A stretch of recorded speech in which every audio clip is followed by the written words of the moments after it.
One more word problem we are left here with. This is Ruhi travels 300 kilometre to her home partly by train and partly by bus. ठीक है, 300 की distance है उसके घर से कहाँ तक, कहीं से भी. ठीक है, Ruhi travels 300 kilometre to her home partly by train means कुछ हिस्सा वो ट्रेन से जाती है and a part she goes by bus. She take 4 hours if she travel this much by train and remaining by बस.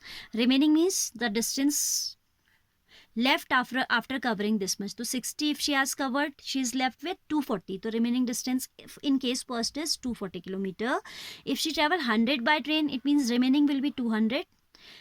Then she take 10 minutes longer. यहाँ पे ध्यान देना कि 10 minutes longer कह रहा है, यानी कि पहले जितना टाइम लगा था उससे 10 minutes ज़्यादा लग रहे हैं. सपोज पहले 2 hours लग रहे थे तो 2 whole 10/60 हो जाएगा, because you will not consider this time in minute, क्योंकि सारी डिस्टेंसेस किलोमीटर में है और ये वाला टाइम आवर्स में है. तो we will talk about kilometre as the unit of distance and hours as the unit of time. तो इसको भी हम आवर्स में कन्वर्ट करेंगे. ठीक है, ये अगर आपने नहीं किया, because you know that unit should be uniform. अगर यूनिफॉर्म नहीं बनाओगे, आप इसे ऐसे ही 10 लेके चलोगे तो definitely you will be going wrong. ठीक है, speed of the train and the bus हमें निकालनी है, तो इसको एक्स और वाई ले लेते हैं. Let the speed of the train B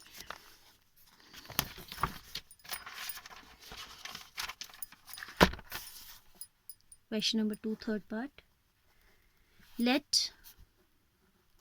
x kilometre per hour comma y kilometre per hour. हमने क्या किया, स्पीड का यूनिट ले लिया किलोमीटर पर आवर. तो अब जहाँ भी हम डिस्टेंस की यूनिट लेंगे किलोमीटर लेंगे, and wherever will consider the unit of time we need to take hours. ठीक है, so kilometre x kilometre per hour comma y kilometre per hour be the speed of the train and the bus respectively. Speed of the train and the bus respectively. Right, respectively you understand that first is the speed of train and second is the speed of bus. It means x is of train and y is of bus.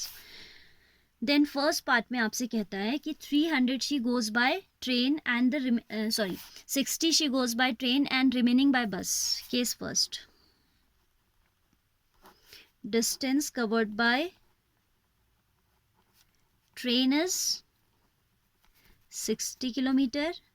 So obviously distance covered by train will be 3. Remaining distance, it means 300 minus 60, that is 240. ये नहीं भी लिखो, आप direct कर सकते हो exam में, क्योंकि इतना टाइम नहीं होता हमें बहुत ज़्यादा एक्स्ट्रा स्टेटमेंट लिखने का.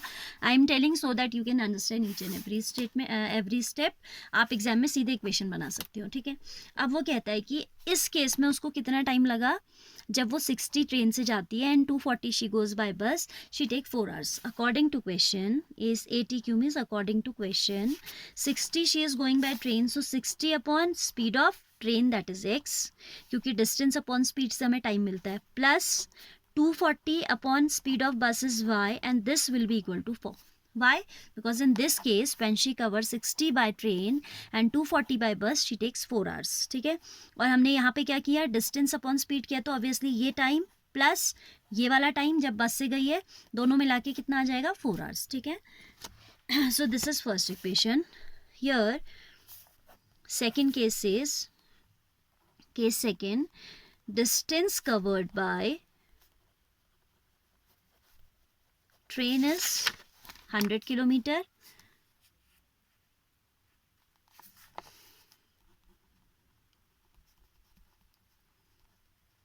and distance covered by bus is कितना, 200 of course, 300 minus this much.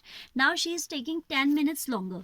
ठीक है, according to question 100 by x, क्योंकि 100 वो किससे गई है, ट्रेन से गई है, 100 by x plus 200 by y is equal to 10 minutes longer means 4 whole 10 upon 60. क्योंकि जब आप मिनट्स को आवर्स में बदलते हो तो you need to divide by this, that is 4 whole 1/6, that is 25/6. तो दूसरी इक्वेशन आ गई 100 upon 6, 100 upon x plus 200 upon y is equal to 25 upon 6. This is equation number 2. ठीक है, समझ आई होगी बात.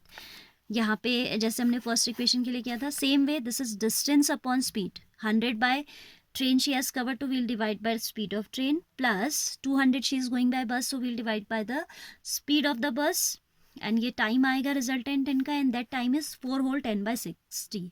Y 4 whole? ये 4 कहाँ से आया? क्योंकि उसने कहा था कि 10 minutes longer. It means earlier what ever time was use 10 minutes more than that. ठीक है, उससे 10 minutes ज़्यादा, तो ये 4 hour आपको लेना ही लेना है. 4 whole 10/60, that is 4 whole 1/6, which I have converted to an improper fraction 25/6.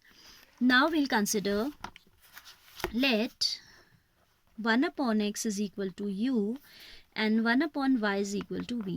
ठीक है, तो ये क्या बन जाएगा? This is 60 times u plus 240 times v is equal to 4. Here you can see we can throughout take 4 common and cancel. So it becomes 15u plus 60v is equal to 1. Question number 3. ठीक है, यहाँ पे लिखेंगे then above equation reduce to. यहाँ पे ये line आप हर बार लिखोगे, then above equations reduce to. Second किस में रिड्यूस हो जाएगी? 100 times u plus 200 times v is equal to 25/6. It was not visible, so see again. 100 times u plus 200 times v equals to 25/6. Here also you can see 25 is throughout common, so 25 से divide करते हैं. For u plus 8v is equal to 1/6. क्या किया हमने? 25 4 25 8 and 25 1 25 से divide कर दिया through out. Multiply, cross multiply, 6 4 24u plus 6 8 48v is equal to 1. Now what will you do? You will solve these two equations yourself. Equation number 3rd and equation number 4th. First you will solve by using elimination method for u and v. Whatever the values of u and v you will obtain, you will replace in your substitution. That 1/x equals to u, 1/y equals to v. तो वहाँ से आपको क्या मिल जाएगा? x and y. Because we have done many questions of this kind, so its solution I am leaving for you. Equations we have formed. ठीक है, अब ये जो solution part, whatever is part is left, that has to be done by you. Okay, so complete this chapter today itself. Tomorrow we will start some new chapter. ठीक है, after this we have which chapter? Quadratic equations. So tomorrow I'll start with you quadratic equations.